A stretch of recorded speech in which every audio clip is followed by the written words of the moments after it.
Hi, ನಮಸ್ತೆ. ಇದು ಶುಕ್ರವಾರದ ಲಾಗ್ ಆಗಿರುತ್ತೆ. ಇವತ್ತು ಬೆಳಿಗ್ಗೆ 5 ಗಂಟೆಗೆ ಎದ್ದೆ. ಯಾಕಂದರೆ ನಮ್ಮ ಭಾವನವ್ರ ಮನೆ ಗುದ್ಲಿ ಪೂಜೆ ಇತ್ತು. ಅದಕ್ಕೆ ಗಂಗೆ ತರೋದಕ್ಕೆ ರಾತ್ರಿನೇ ಬಂದು ಹೇಳಿ ಹೋಗಿದ್ರು ಅಂತ ಸ್ನಾನ ಮಾಡಿ ಹೋದೆ.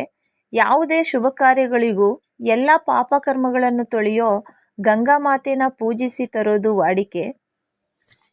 3 ಜನ ಮುತ್ತೈದೆಯರು ಪೂಜೆ ಮಾಡಿ ಗಂಗೆನ ಹೊತ್ತು ತಂದು ಮನೆ ಕಟ್ತಿರೋ ಜಾಗಕ್ಕೆ ಬಂದ್ವಿ.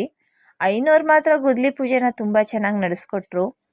ಅಲ್ಲಿಂದ ಬಂದು ಇವತ್ತು ಶುಕ್ರವಾರ ನಮ್ಮ ಧರ್ಮಸ್ಥಳ ಸಂಘ ಅಲ್ಲಿಗೆ ಹೋಗಿ ದುಡ್ಡು ಕಟ್ಟಿ ಬಂದೆ. ಆಮೇಲೆ ಅಡುಗೆ ಮಾಡಿ ಊಟ ಕಟ್ಕೊಂಡು ಕೆಲ್ಸಕ್ಕೆ ಹೋದೆ. ಹುಡುಗರು ರಜೆ ಹಾಕಿದ್ರಿಂದ ನಿನ್ನೆ ದಿನ ಮಾಡಿದ ಕೆಲಸನೇ ಇವತ್ತು ಮುಂದುವರಿಸಿದ್ವಿ. ಸಂಜೆ ಆಯಿತು. ಮಗಳು ಎಗ್ ರೈಸ್ ಬೇಕು ಅಂದ್ಲು.